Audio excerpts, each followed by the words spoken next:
they like the first or the biggest Samoan rap crew all time? Yep. And didn't they do security for Eminem a little bit when M used to come out to the West Coast? Is that correct? Yeah. Did you catch this? 100% Samoan. Lift up the shirt, bro. Lift up your shirt. Lift up your shirt. Show your tap. Look at that. Samoan. I was like, what's up? Suge Knight scared of you. Suge Knight scared of you. And then everyone I talked to, man, is Suge really this, really that? I was like, but I'm Samoan, man. I don't give I don't care. You King Kong, you Godzilla, you gonna get your beat. He likes the cigar, and it's shit about Suge. He liked the cigar, and he trying to see what you gonna do. So Eminem, 50, everybody outside. This is when I knew Eminem was real. He's like, I don't give a f***, man. This is when I knew, I'm like, damn, Eminem is a real 50 niggas. Back in 2003, Eminem linked up with the legendary Booya tribe for their track 911.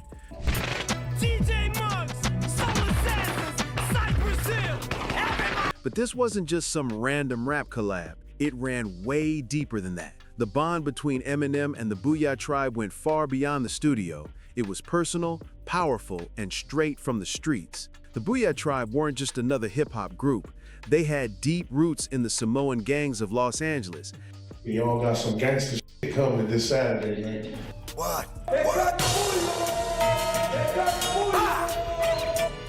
And that crew carried real weight in the city.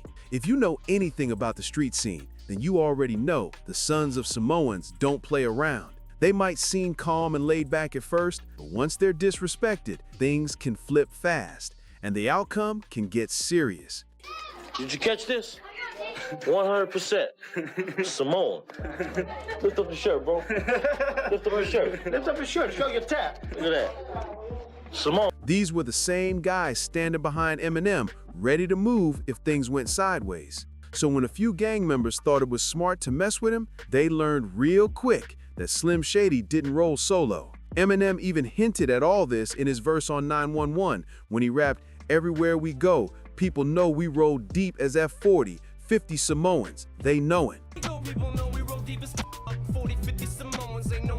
That line said it all. The Samoans had his back, and nobody was stepping to him without thinking twice. Even Suge Knight, yeah, that Suge Knight, knew not to push it too far when it came to Eminem. And this isn't just some rumor floating around either. One of the Booya tribe members straight up confirmed it. What's up? Suge Knight scared of you. Suge Knight scared of you. And then everyone I talked to, man, is Suge really this, really that? I was like, but I'm Samoan, man. I don't give a I don't care. You King Kong, you Godzilla, you gonna get your ass beat. So anyone plotting to test Eminem back then, they weren't just facing his bars. They were facing an entire army behind him. The Booya tribe made absolutely sure Eminem was protected, no questions asked. But there's a whole lot more behind this story, so let's dig deeper into what really went down. Back in 2020, the Booya tribe's nephew, Monster Dita, dropped some jaw-dropping details during an interview on an Australian radio show. And what he said had people stunned. According to Monster, his uncles weren't just rappers back in the day. They were also working as Eminem's personal security team. And this wasn't your regular stand by the door and look tough kind of job. This was real street business. Turns out, Slim Shady was being extorted by members of the Los Angeles Crips, and that's when the Booya tribe stepped up to shut it down. That whole situation led to the creation of the track Hip Hop is in a State of 911, featuring the Booya tribe and Be Real. Paul Rosenberg, Eminem's longtime manager, was the one who reached out to the tribe after things started getting serious because M was under heavy pressure from the Crips. But the Booya crew wasn't about to let anyone play with their guy. They handled the issue directly, protected Eminem, and in return, landed that feature on the track. And didn't they do security for Eminem a little bit when M used to come out to the West Coast? Is that correct? Yeah, Eminem was getting extorted by some Crips. Meaning that they're saying you can't come out here unless you pay us or... Now here's the wild part. What happened to Eminem wasn't even rare in the music world. This kind of thing happens all the time, and it's known as checking in. Basically, when a rapper or celeb travels to a city, especially somewhere with strong gang influence like Los Angeles, they're often expected to check in with local street bosses or gangs as a sign of respect. It's supposed to mean, hey, I'm in your area, let's keep things cool. But let's be real, checking in isn't always about respect. Most of the time, it's just fancy talk for extortion. Some of these groups might demand money, free features for their local artists, or even connections to big business deals. And if you say no, there's usually some serious blowback, and not the kind anyone wants to face. You better check in. Imagine, they say I'm gangster. Crip. Straight up. Crip. Straight up. Crip. Sure. Some people in the industry see it as just part of the game, a way to keep the peace and move safely in unfamiliar territory. For certain celebrities, it's like paying for street insurance, protection that keeps things quiet while they're in the city. But not everyone agrees with that idea.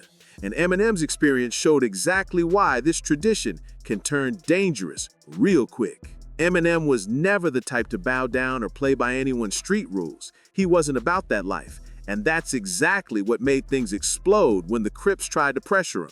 They wanted him to check in, but Slim Shady wasn't going for it. Things started getting tense fast until the Booya tribe stepped in. Their deep connections with the Samoan gangs, who were known for standing their ground and never backing off, changed the whole game. The tribe made it loud and clear that nobody was going to mess with their guy. And once the Samoans got involved, the Crips didn't want any more smoke. That heavy backing might also explain why Eminem never looked scared of Suge Knight, even though Suge had a reputation that made most people freeze up. The beef between Eminem and Suge doesn't get nearly as much attention as it should, but it's one of those untold stories that shows just how wild and unpredictable the rap industry was back then. It all traces back to when Dre walked away from Death Row. After Dre signed Eminem and later brought 50 Cent into the camp, Suge was already heated. There was bad blood between him and Dre, and once Eminem and 50 started taking over the charts, they automatically inherited that tension. Suge being Suge, he wasn't about to let that slide. He tried to shake things up more than once. One of the most famous moments was during the filming of 50 Cent's In the Club video. Out of nowhere, someone shouted, "Suge Knight is here!" And the entire set went wild. Suge rolled deep with around 30 guys, said to be members of a Mexican crew, pulling one of his classic power moves. Slice the cigar, and it's about Suge. He liked the cigar, and he trying to see what you gonna do. So Eminem, 50, everybody outside. This is when I knew Eminem was real. He's like, I don't give a man. This is when I knew, I'm like, damn, Eminem is a real 50 outside. That was Suge's style, always popping up unannounced, flexing his muscle, and making sure everyone remembered who he was. But here's the thing. Eminem was right there when it all went down. And true to who he's always been, he didn't flinch, didn't run, didn't back down one bit. He stood tall in the middle of that chaos, proving that even when the most feared names in the game tried to test him, Slim Shady wasn't the one to intimidate. This is when I knew Eminem was real. He's like, I don't give a man. This is when I knew, I'm like, damn, Eminem is a real 50 niggas outside. Then there's the wild story from the 2001 Source Awards, a night that could have turned dangerous in seconds. Eminem was there performing with D12, and the tension in the room was already thick. But here's the crazy part. Normally, artists could keep their bodyguards close, but for some reason, that night's rules forced bodyguards to sit away from the performers. That left Eminem wide open, and Suge Knight's crew wasted no time taking advantage of it. M was walking to his seat, I'm standing off to the side, and M was cut off on his way to his seat, and all these guys in red shirts surrounded him. And I'm looking at M's face, and I'm looking at these guys, I'm like, somebody. According to Eminem's former bodyguard, Big Nas, things went south real quick. Eminem suddenly found himself surrounded by a crew of intimidating men rocking red shirts, a clear sign they were Bloods, the same gang Suge Knight was long rumored to have ties to. Big Nas said he instantly knew something was wrong and sprinted across the venue to reach Eminem before things got ugly. He later claimed it was obvious those guys had been sent by Suge to send a message. But that wasn't the only time Suge tried to shake things up. Things between him and Eminem hit a whole new level of chaos during a shocking incident in Hawaii that could have turned tragic. Big Nas revealed that there was serious word on the street. Suge had plans to harm Eminem during what was supposed to be a low-key getaway. But this wasn't just empty talk. Suge allegedly sent over 50 men from Los Angeles all the way to Hawaii to crash the event. The setup was supposed to be simple, a relaxed hangout with Eminem, Snoop Dogg, and Dre. But instead of tropical drinks and chill vibes, the whole trip flipped into full-blown panic mode the second they landed. The calm vacation turned into a high-alert operation overnight. Everyone, Eminem, Snoop, Dre, and even their wives, had to treat it like they were prepping for war. Bulletproof vests became part of their daily outfits, and firearms were kept close just in case things got real. The tension was so bad that even the Honolulu Police Department got involved, assigning officers to shadow Eminem and his crew around the clock for protection. Big Nas later talked about how unreal that moment felt, saying, "We thought it was going to be a vacation, but it turned into a huge problem. We had our wives with us. Some people even brought their kids. The second we got off the plane, it was chaos. Honolulu police had to rush everyone, kids, wives, and all straight into transport vans to keep them safe from what could have become a violent showdown. The whole trip turned into a scene straight out of a movie, with everyone watching their backs nonstop. But even with all that danger, there's one big reason Suge never dared to actually make a move: Eminem's connection to the Samoan gang through the Booya tribe." He said, "Death row, this death row about, this death row life." I was like, "Death row, what's it got to do with him?" He said, "Hey man, Suge sending him." That alliance carried real power, and even Suge Knight knew better to cross that line. The Samoans had a reputation for standing their ground, and Suge Knight, one of the most feared figures in the game, definitely had good reason to tread carefully around them. Like, what's up? Suge Knight scared of you. Suge Knight scared of you. And then everyone I talked to, man, is Suge really this, really that? I was like, But I'm Samoan, man. I don't give a. I don't care. You King Kong, you Godzilla, you gonna get your ass. And in the end, that Hawaii trip showed just how intense things really were behind the scenes.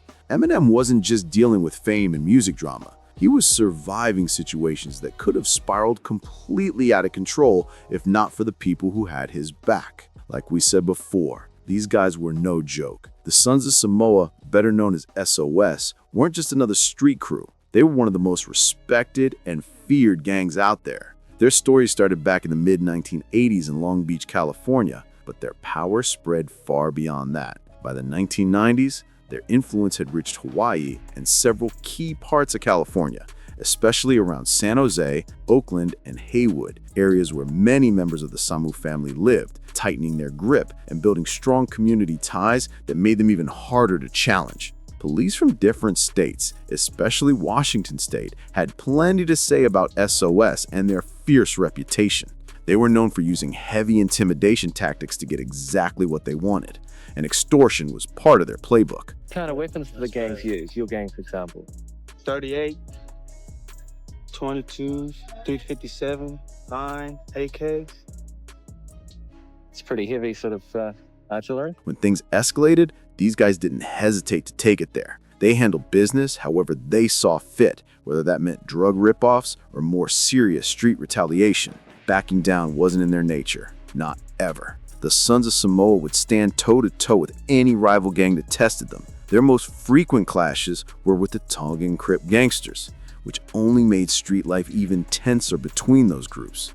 When SOS rolled through, people knew exactly who they were, and their presence alone could shift the entire atmosphere of a neighborhood. When it came to their image, SOS had distinct symbols that carried real weight.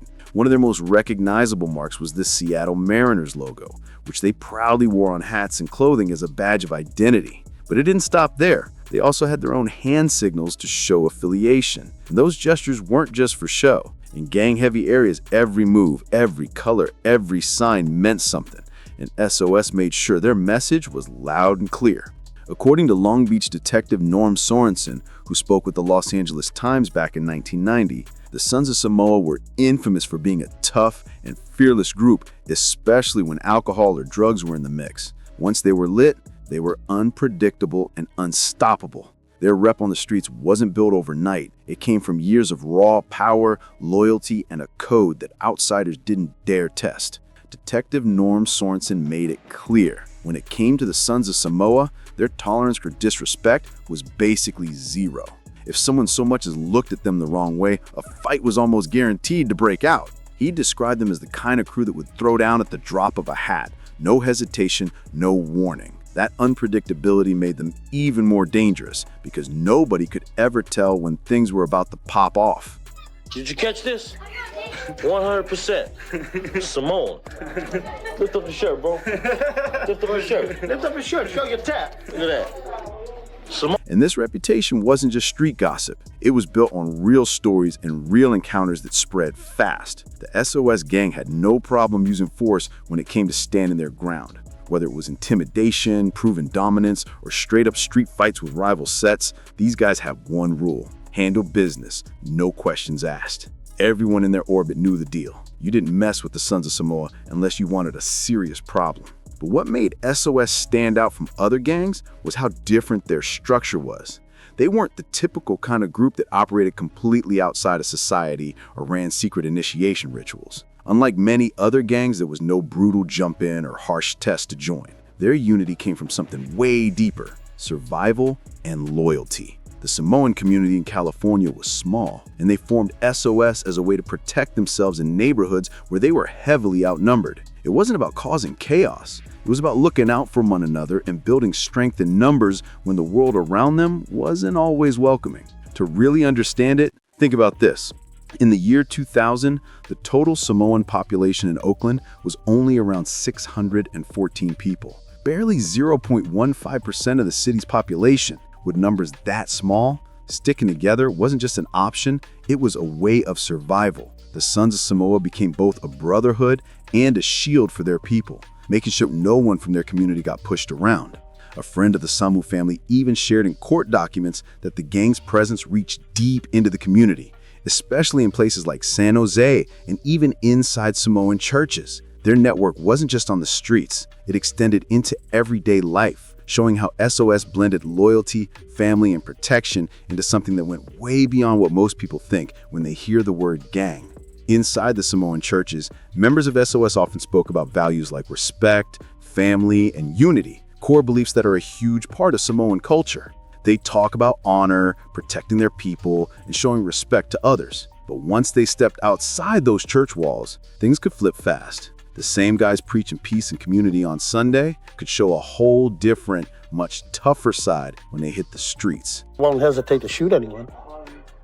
You won't? No, I wouldn't hesitate to shoot anyone if they come and mess. But what's interesting, though, is not everyone viewed SOS as just a violent gang. For many Samoans in the area, they were seen more as a brotherhood, a group that brought their people together during tough times. It wasn't always about crime or chaos. For some, SOS was about pride, identity, and survival in places where the community often felt invisible. They gave young Samoans a place to belong and someone to call family when the outside world didn't exactly welcome them in. In that sense, SOS acted like a mix between a social club and a protection network. They looked out for each other, helped their neighborhoods, and made sure no one disrespected their people. It was less about being a gang in the traditional way and more about standing strong as a united front in a world that could be cold and unforgiving.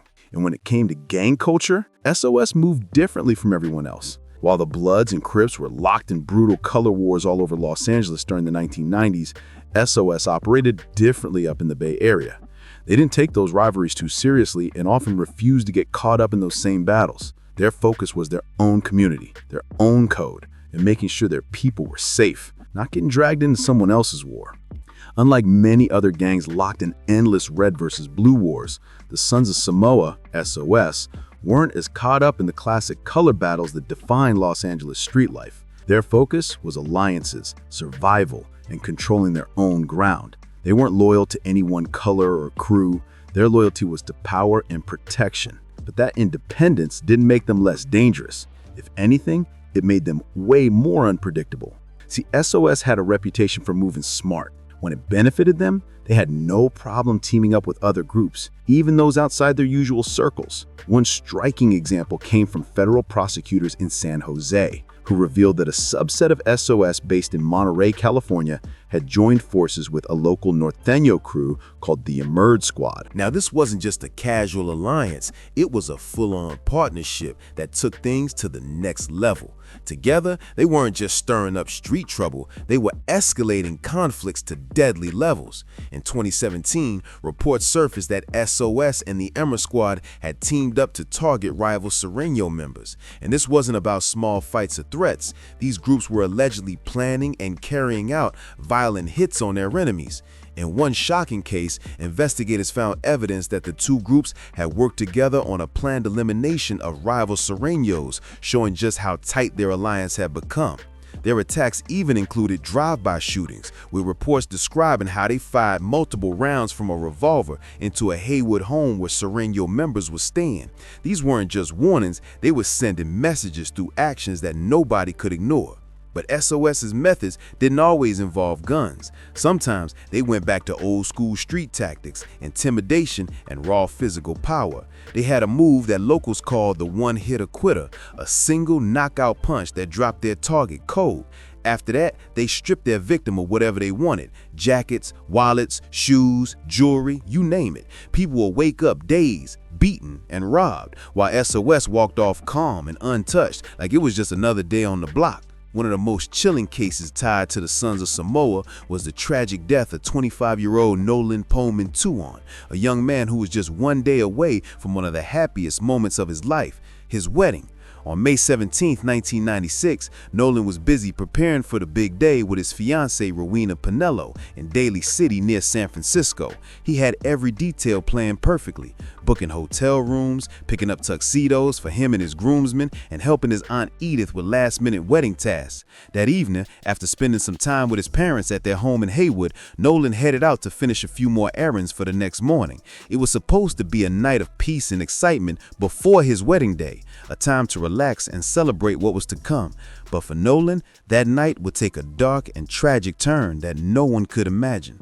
But instead of waking up to a day filled with joy and love, Nolan Pullman Tuon's life took a heartbreaking turn that night. As he stepped out of his car in Haywood, fate dealt him a cruel hand. A van full of men, later found to be riding in a stolen vehicle, spotted him at the wrong place at the wrong time. If Nolan had been just a minute earlier or later, he might have gone unnoticed. But timing is everything, and that split second changed everything. The men pulled up, targeted him, and decided to rob him at gunpoint. Nolan was forced into their van, stripped of his possessions, and driven around the Bay Area as the situation grew more terrifying by the minute. But what happened next was pure horror. Inside that van, the men began arguing about who would take Nolan's life. Despite his desperate pleas, they made their decision with no mercy in their hearts. Nolan was shot once in the chest with a sawed-off shotgun, his body left lifeless in the middle of a Haywood street. Just hours later, police found him on what was supposed to be his wedding day. The entire community was shattered. Friends, family, and his fiancée Rowena Pinello were left broken. Rowena was told about his death only 30 minutes before their ceremony was supposed to begin. What was meant to be a day of celebration turned into a day of unimaginable grief. And the worst part, the killers made mistake after mistake. They kept the stolen items, left blood-stained clothes behind, and barely tried to hide their tracks. Detectives pieced it all together within days. In just 10 days, 4 suspects were arrested, 2 juveniles, an 18-year-old and a 22-year-old man believed to be the shooter. And here's the shocking twist. 3 of them were members of the Sons of Samoa gang. During the trial, 2 of the suspects agreed to cooperate with police, turning informants in exchange for 16-year sentences. The other 2, including the alleged shooter, were convicted and are still locked up to this day. The murder of Nolan Pullman Tuon remains one of the darkest chapters of SOS's history, a brutal reminder of how fast things could spiral out of control in that world. But even with their violent reputation, the Sons of Samoa weren't one-dimensional villains. Over the years, stories have surfaced showing a more complicated side to them. Some locals have said that SOS, despite their ruthless image, sometimes looked out for people in their community, even those who weren't part of the gang. They stepped in to protect those in danger, kept order in certain neighborhoods, and made sure outsiders didn't come in causing problems. And as crazy as it sounds, one of the people who benefited from their protection was none other than Eminem. When the world turned on him and the streets started to close in, the Booya tribe, and by extension the Sons of Samoa, had his back. They made sure nobody touched Slim Shady when things got real. Their legacy might be controversial, but it's unforgettable. A story blending loyalty, power, and danger in a way that still has people talking today. Fire. If you made it this far, make sure to like, subscribe, share, and drop a comment with your thoughts. What do you think about Eminem's wild connection to the Sons of Samoa? Let's talk about it.